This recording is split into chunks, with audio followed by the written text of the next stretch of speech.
what's your journey been like? So obviously you went from high flying director to mum to back into the workplace and not quite happy with the, the level you were at, and then stuff it, I'm starting my own business. What was the process for you, employee to business owner? How was that for you?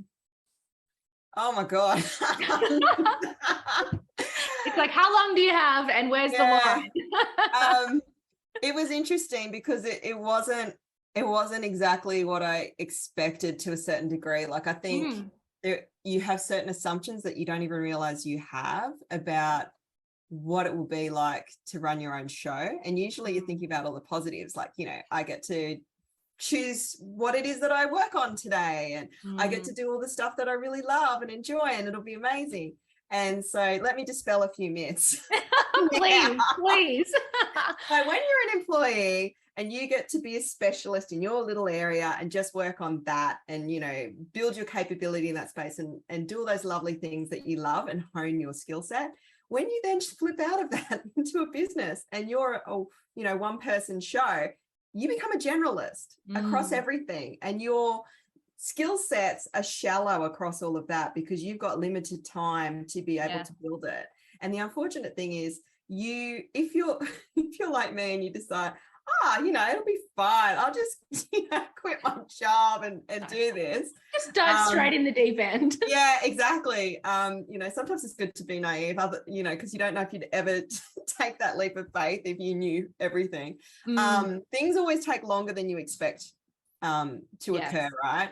So all those articles that you read about every man and his dog is this unicorn, business. Within 4 to 6 weeks, they're making millions. They're like this, with all the money. It's like, that's not an accurate reflection of the whole of the ecosystem. Let me put it that way. I don't think it's an accurate reflection of freaking any percentage of the ecosystem. Seriously. But I mean, that's kind of, the seed that's planted. Like you will build it, they will come, it will be amazing. Like you'll raise millions of dollars, you'll be a unicorn. Yeah. And you totally believe in what you're doing. Like, you're really passionate about it. Otherwise you wouldn't be such a risk taker. You're very optimistic, or you wouldn't be doing this, right? So you believe in what you're doing, you back yourself, and you're like, right, I've got something that's really amazing, it's really good. You've focused all your efforts on, your service or product, and you put your baby out into the world, and you're like, they will come. And then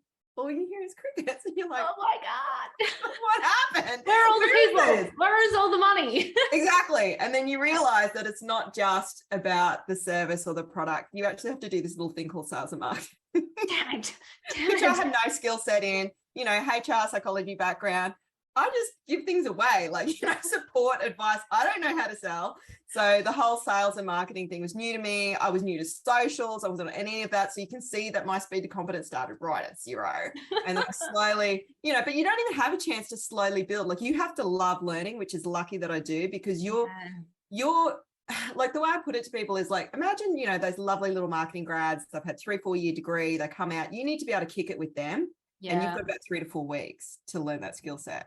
Like, I'm not kidding. You need to be able to have that speed to competence. You need to be able to know when to let things go and just put them out there, and that you will, lay track and chug go along as you're still building that roadway. You know what I mean? So you have to be comfortable with being uncomfortable forever, because you're always pushing the envelope and you're always going that one step further. And you also have to be comfortable with being out there, which I didn't realize was a part of it, because I thought it's a business, it's not a person, it's a business. And it's like, no, you need to put yourself out there. It's your name, it's your face. You have to go out there and talk to people and spruik your wares, so to speak, and say why it's such a great idea and why it would be so amazing, and how it will help them.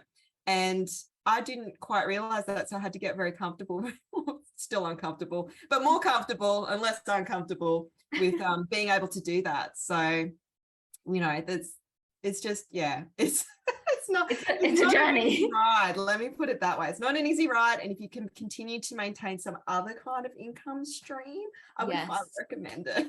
Oh my God. I agree with you so much. Both those things. So love to learn, because literally I've been in this 10 years and I still every day, I'm like, I don't know how to do that. So you really need to be like, every day is going to be a mystery for the rest of your life. And I love that. Actually do it as a side hustle. Don't take the leap. Like, you have some other income coming in. Not a bad idea. Anything to take the pressure off, because it is so hard. Like, being in business is really difficult. So if you've got anything in your life that can help to take the pressure off, like, that's golden.